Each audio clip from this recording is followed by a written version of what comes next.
Hello friends, today we will talk about chapter 3rd, Fiber to Fabric. Paheli and Bojo won the first prize in science quiz competition held at their school. यानी कि पहेली और बोजो के school में एक science quiz competition हुआ था जिसमें उन्हें फर्स्ट प्राइज़ मिला. They were very excited and decided to use the prize money to buy cloth for their parents. वो बहुत ज़्यादा उत्सुक थे और उन्होंने ये डिसीज़न लिया था कि जो उनको प्राइज़ में मनी मिली है उससे वो क्या कपड़े खरीदेंगे अपने पेरेंट्स के लिए. वैन दे सा a large variety of cloth material they got confuse. जब उन्होंने बहुत डिफरेंट तरह के कपड़े देखे तो वो कन्फ्यूज हो गए. The shopkeeper explain that some clothes और fabric were cotton and some were synthetic. Shopkeeper ने उनको बताया कि कुछ क्लॉथ और फैब्रिक जो है वो कॉटन के हैं और सम वर सिंथेटिक, कुछ सिंथेटिक हैं. ही also had woollen mufflers and shawls. उनके पास वुलन मफलर्स भी हैं और शॉल्स भी हैं. There are many silk saris as well. और उनके पास सिल्क की साड़ीज़ भी हैं. पहेली एंड बोजो फेल्ट वेरी एक्साइटेड. वो बहुत ज़्यादा एक्साइटेड थे. दे टच एंड फैल दीज डिफरेंट फैब्रिक. उन्होंने हर एक कपड़े को टच किया और उन्होंने डिफरेंट फैब्रिक को फील किया. Finally they both a woollen muffler and cotton sari. और उन्होंने क्या ख़रीदा, एक वुलन का मफलर ख़रीदा और एक कॉटन साड़ी खरीदी. After their visit to the cloth shop पे घूमने के बाद Paheli and Boojho began to notice various fabric in their surrounding. Paheli और बोजो ने नोटिस किया कि हमारी जो सराउंडिंग, हमारे चारों तरफ बहुत डिफरेंट तरीके के फैब्रिक्स हैं. They found that bedsheet, blankets, curtain, table cloth, towels and dusters were made from different kind of fabric. ये सब चीज़ें क्या बेड शीट हो गया, blanket, curtain, table cloth, towel and duster, ये अलग अलग काइंड के फैब्रिक से बने हुए हैं. Even their school bag and gunny bag were made from different kind of fabric. हमारे यहाँ तक कि हमारे स्कूल बैग भी और गनी बैग भी डिफरेंट तरीके के फैब्रिक से बने हुए हैं. They try to identify these fabric as cotton, wool, silk और सिंथेटिक. उन्होंने ट्राई किया जानने के लिए कि फैब्रिक किस तरीके का, कॉटन, वूल, सिल्क और synthetic. Can you identify some fabric? Variety in fabric. Activity first, visit a nearby tailoring shop. अपने घर के पास की किसी टेलर की शॉप पर जाइए. Collect cutting of fabric left over after stitching.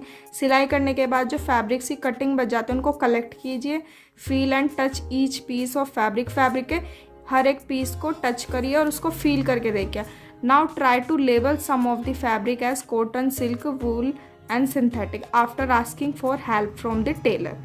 यानी कि अब उनको अलग अलग जगह किसी बोर्ड पे अलग अलग जगह पर लगाइए. कॉटन को अलग, कपड़े को अलग, सिल्क के को अलग, वूल के को अलग और सिंथेटिक को अलग. और इसमें आप टेलर की हेल्प भी ले सकते हैं. Do you wonder what these different fabric are made up of. क्या तुम जानते हो कि ये फैब्रिक कैसे बनते होंगे? When you look at any fabric it seem a continuous piece. Now look it closely. और उसमें बिल्कुल पास से जाके देखिए उस कपड़े में. What do you notice. तुमने क्या नोटिस किया? ये ऐसे होता है 3 point. Enlarged view of peace of fabric. ये ऐसे होता है थोड़ा इधर से, ये ऊपर थोड़ा उभरा सा.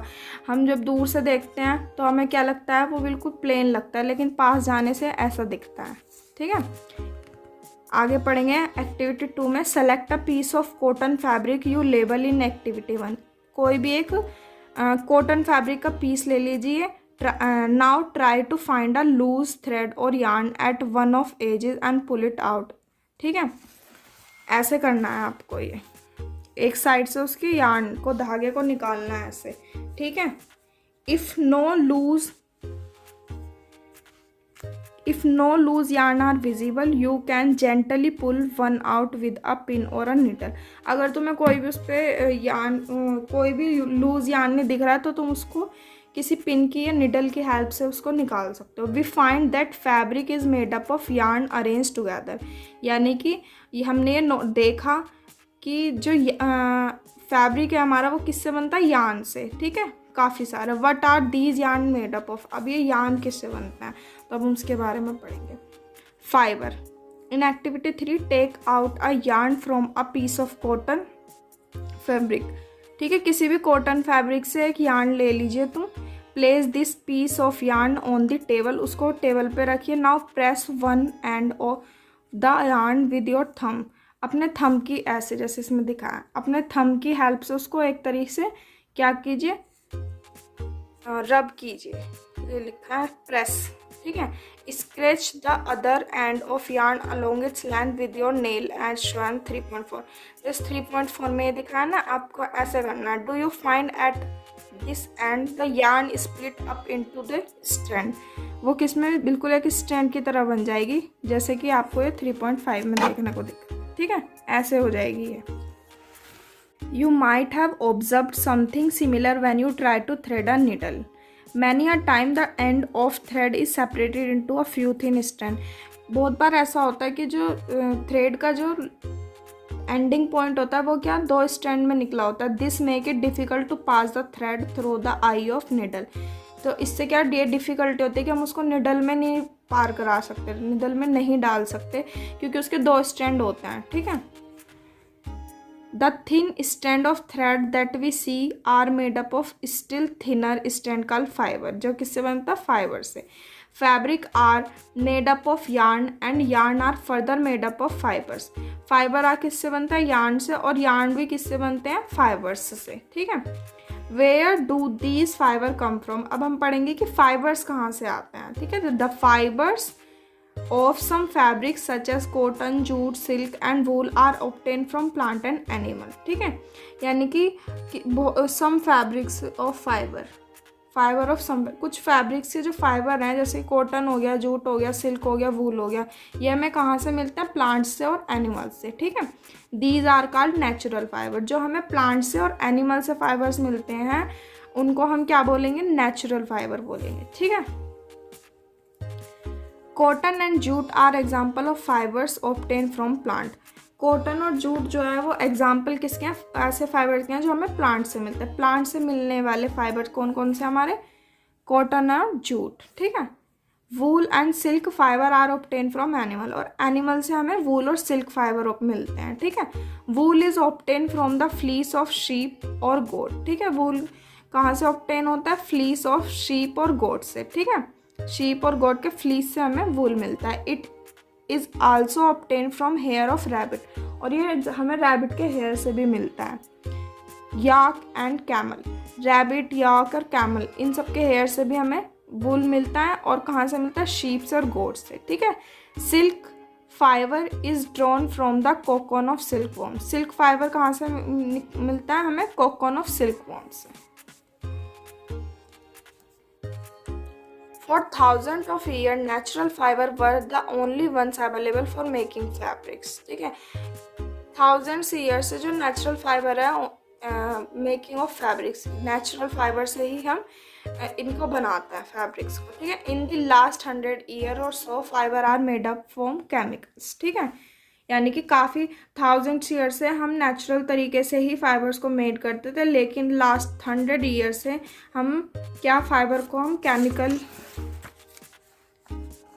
केमिकल सब्सटेंस से भी बना सकते हैं, ठीक है। Which are not obtain from plant और एनिमल सोर्स, जो कि प्लांट और एनिमल सोर्सेज से नहीं ऑब्टेन होते। They also called synthetic fibre, जिसको हम क्या बोलते हैं, सिंथेटिक फाइबर। यानी कि सिंथेटिक फाइबर जो है हम केमिकल सब्सटेंस से बनाते हैं जो हमें प्लांट और एनिमल्स से नहीं मिलते, ठीक है। Some example of synthetic fibre are polyester, nylon and acrylic, ठीक है।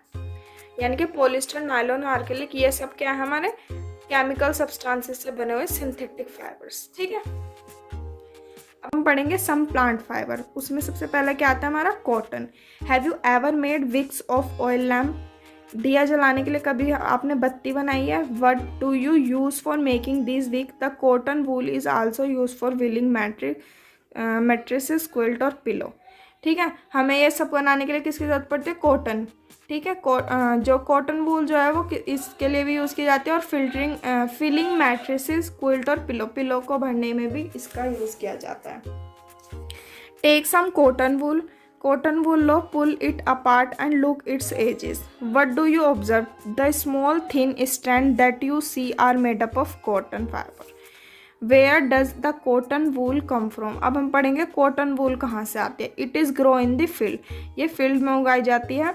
Cotton plant are usually grown at place having black soil and warm climate, यानी कि ब्लैक सॉइल और वार्म क्लाइमेट में ये उगता है। Can you name some state of country where cotton is grown. क्या तुम ऐसी हमारी कंट्री के अंदर ऐसे स्टेट्स के नाम बता सकते हो जहाँ पे कॉटन उगाई जाती हो। The fruit of cotton plant are about size of lemon. जो फ्रूट होते हैं कॉटन प्लांट के वो किसके साइज़ के होते हैं, लेमन के साइज़ के होते हैं। After maturing the bolls burst open and the seed covered with cotton fibre can be seen. Mature होने के बाद जो बोल बर्स्ट हो जाती हैं और ओपन हो जाती हैं, ठीक है, और जो सीड है वो कॉटन फाइबर से कवर हो जाता है, जैसा कि हमें यहाँ पे ये इस फिगर में देखने को मिल रहा है ना, ये ऐसा। Have you ever seen a cotton field that is ready for picking, it look like a field cover with snow. क्या आपने कभी भी कॉटन फील्ड देखा है जो कि कॉटन बॉल्स को पिकिंग करने के लिए रेडी हो, और ये बिल्कुल कैसा लगता है, एक फील्ड जो है वो स्नो से कवर हो, ऐसा लगता है ये। From these bolls cotton is usually pick by hand. इन बॉल से हम क्या, कॉटन को हम क्या हैंड से लेते हैं, ठीक है, फील्ड से क्या हम हैंड से कलेक्ट करते हैं। Fibre are then separated from seed by combing, और फिर उसमें ऐसे ये कॉम्बिंग किया जाता है जिससे क्या सीड्स और फाइबर को अलग किया, सेपरेट किया जाता है, ठीक है। This process is ginning. इस प्रोसेस को क्या बोलते हैं हम, गिनिंग बोलते हैं, गिनिंग ऑफ कॉटन, ठीक है। Ginning was traditionally done by hand. Ginning किससे, हाथों के द्वारा किया जाता है। ये देख रहा आप, ये इसको हाथों से ही करना है। These day machines are also use by for ginning, ठीक है। अब आजकल के दिनों में क्या मशीन्स से यूज़ किया जा रहा है फॉर गिनिंग, यानी कि गिनिंग जो है वो मशीन से भी कर सकते हैं।